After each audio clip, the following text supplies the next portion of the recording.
Good afternoon, friends. Welcome to my YouTube channel. My name's Justin. I play guitar on songs in Nashville. And today, we're going to hear back from the Amateur Dad Band. They sent in a rehearsal tape about a year ago, actually. And we listened through it together. I gave a bunch of thoughts on the song and on the guitar playing because that's what was requested. I had one rule for those thoughts, that we keep everything constructive. And you guys did that really well. I really appreciated all the comments, and I think the band did too.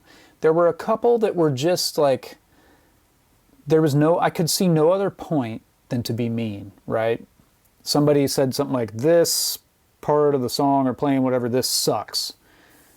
That is 0% constructive. There's nothing constructive about it. And before deleting his comment, which I did, I said, hey, maybe can you find a constructive way to put that? Like, is there something that you could offer that would help them not do what you don't like? And he said something about, I would rather live in a world where we're all just honest with each other. And that struck me because what one could infer from that is that what you're saying is, you cannot keep your mouth shut when you don't have something nice to say because that would be dishonest. I don't think that's true at all. I don't think that we're being dishonest when we refrain from saying things when the only thing we have to say is just mean, you know. Even if it is what we truly think, like, you can keep your mouth shut. That doesn't make you dishonest. So in this video, we're going to go over this mixed and possibly mastered. I'm not sure if I don't remember if he said he had it mastered yet or not. This is the finished version of the song. So they went in and recorded this at a studio. We're going to see if they took any of my criticisms to heart or if they did some of the things that I suggested. I remember saying that the song was way too long. It was over 6 minutes. They had 4 choruses. You can cut a chorus when you got 4 of them. In the second verse, there were fills that stepped right on top of the vocal. And there were just a few little pocket issues here and there. And some of the guitar playing just had phrasing issues where everything ran right into the next thing.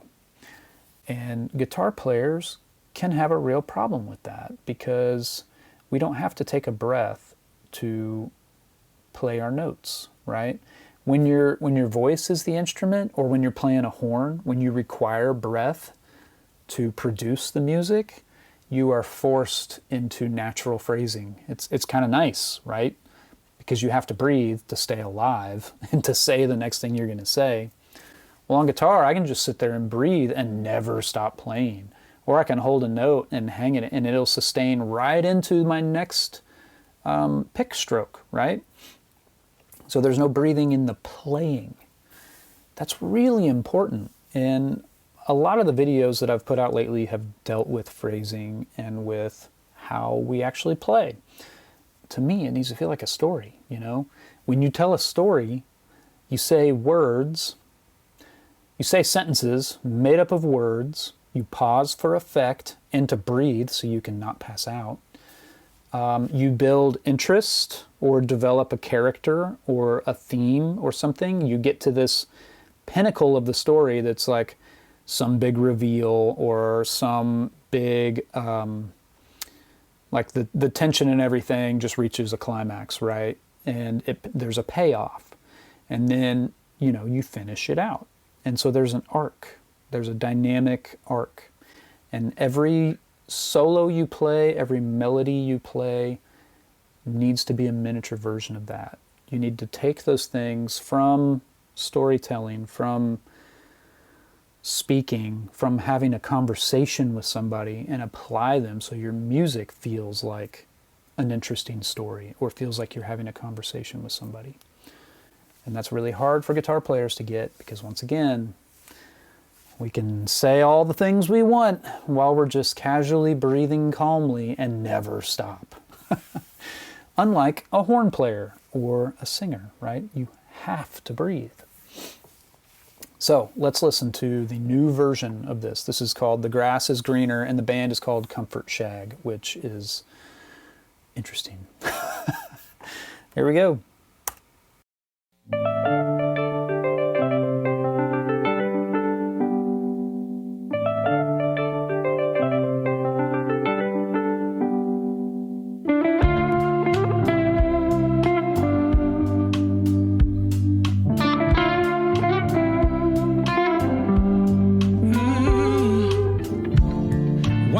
I remember this.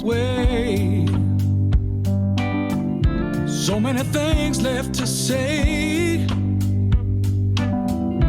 Is it easy for you, baby,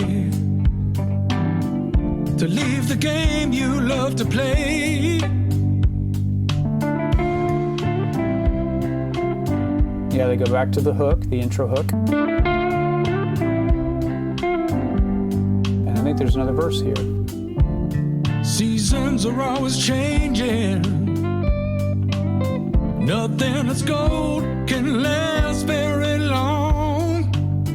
Expecting perfection is just a waste of time, when the only thing that matters is your hand in mine. Chorus. Giving up may seem easy, but there's something you should know. The grass ain't always greener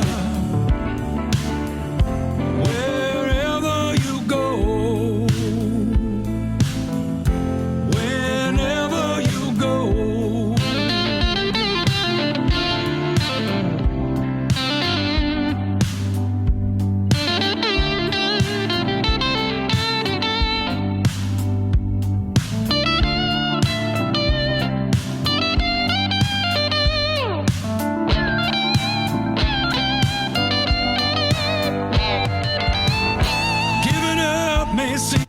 All right, so far it's basically the same as the other track. It's faster. That other demo was slower than this. And my initial thought in the beginning was, whoa, whoa, whoa, slow down, you lost the vibe. Where's the vibe?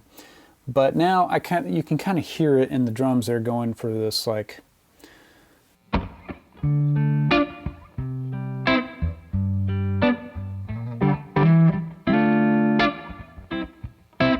It's almost like there's more of a straighter pulse thing going on.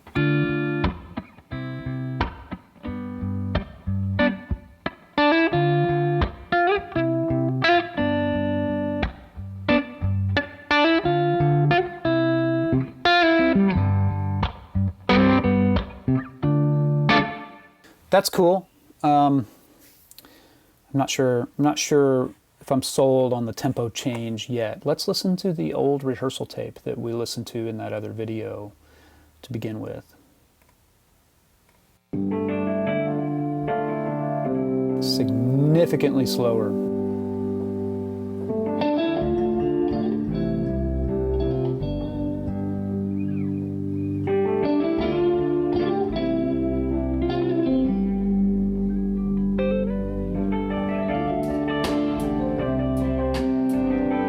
There's that busier piano part that this version, the new version, started with.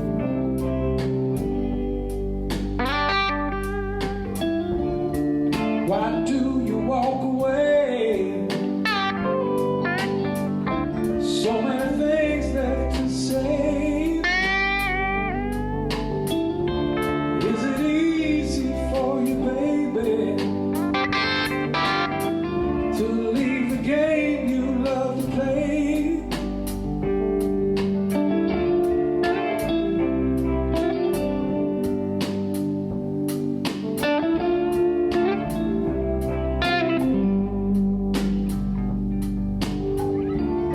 Seasons are always changing.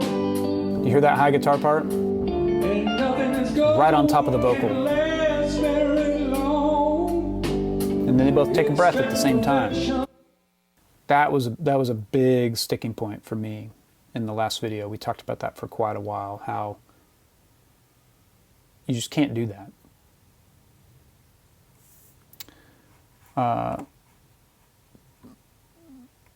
Okay, I've got my place somewhat marked in the new track. Let's listen to the intro of the new track again.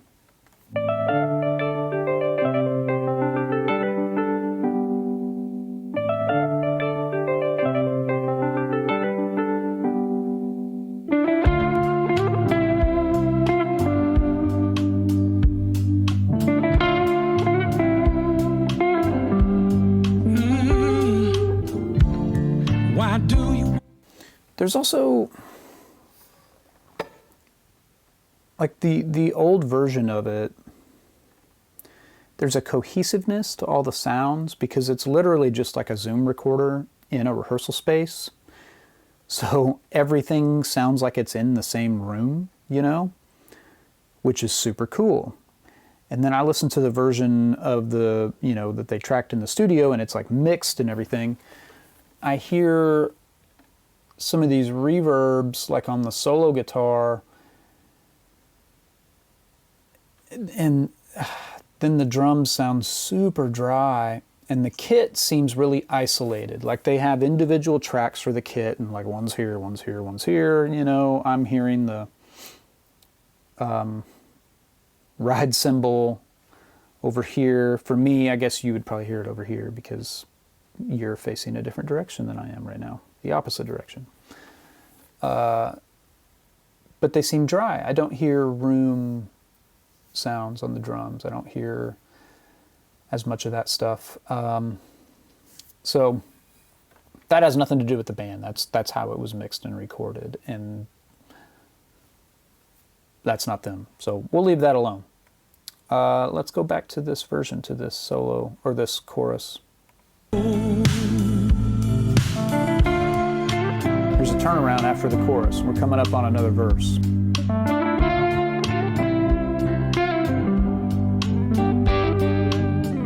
The journey through life is a long, long road, and some people choose to walk it alone. I can't imagine being one of those guys when I know I'm better, baby, with you by my side. So there are more things happening in that verse, but nothing is like answering the vocal. I guess it doesn't necessarily need that, but it's just so effective at moving things forward, you know. They do build together at the end of the verse, which is great. But there's no, I still feel like that one guitar part. And he's actually like playing some like outside notes, getting into those. That's all right on top of the vocal, and that's kind of high melodic information. I know it's supposed to be a supporting part behind it, but it seems like that could maybe not be there, and then that guitar could do some kind of thing like, let me just show you. To walk it alone, I can't imagine being one of those guys when I know I'm better, baby, with you by my side. Giving up may seem easy. Like there's ways to help move things forward by answering the vocal in the verse, and then sort of building the way that you answer. Slightly bigger, slightly higher dynamic, and then at the end when the whole band's building together, you're digging in, right? So I think this is chorus 3. But there's something you should know. The grass ain't always greener wherever you go. Whenever you go.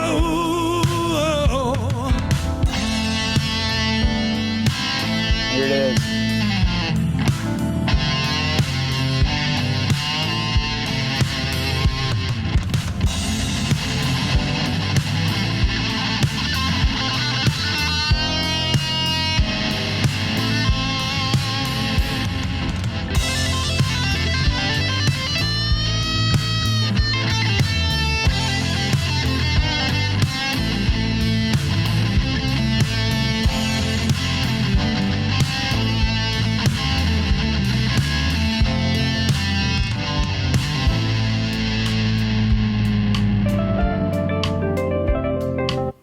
Cool. So, yeah, I mean, that tone to me sounds more like dual rectifier Mesa, you know? And, you know, the rest of the song seems a little more Dire Straits, Pink Floyd, Allman Brothers, maybe even a little bit. And then that kind of comes out of nowhere to me. But I get it. It's cool. The guy is a rocker. So we've had that big solo. We're now sort of ramping down into what I think is another verse.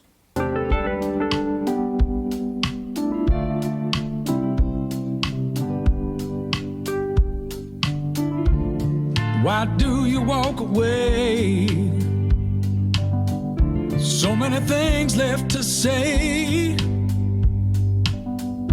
Is it easy for you, baby, to leave the game you love to play? To leave the game you love to play.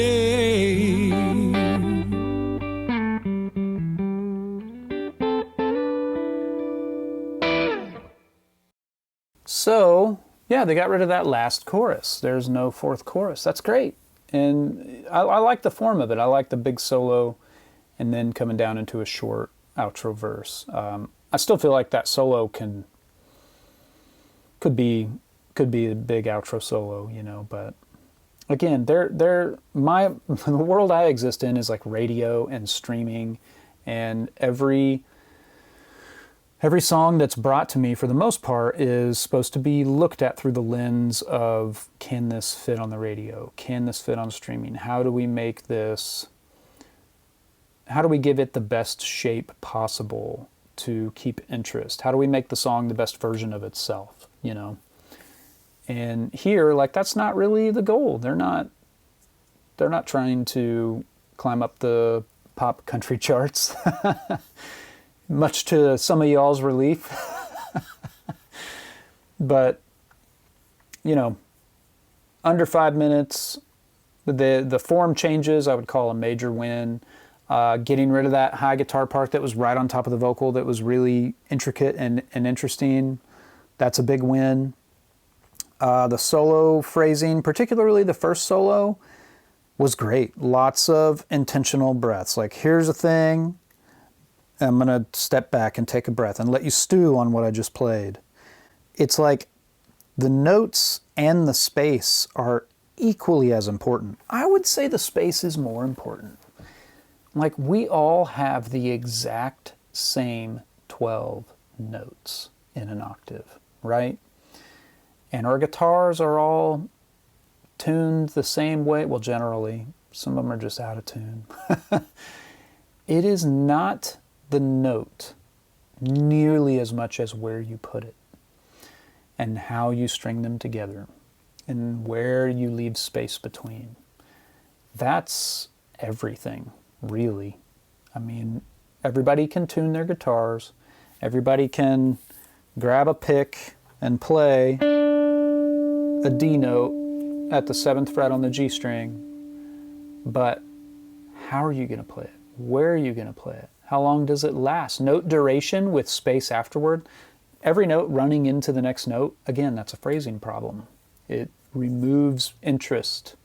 It makes people check out, you know. So I would say overall, well done. And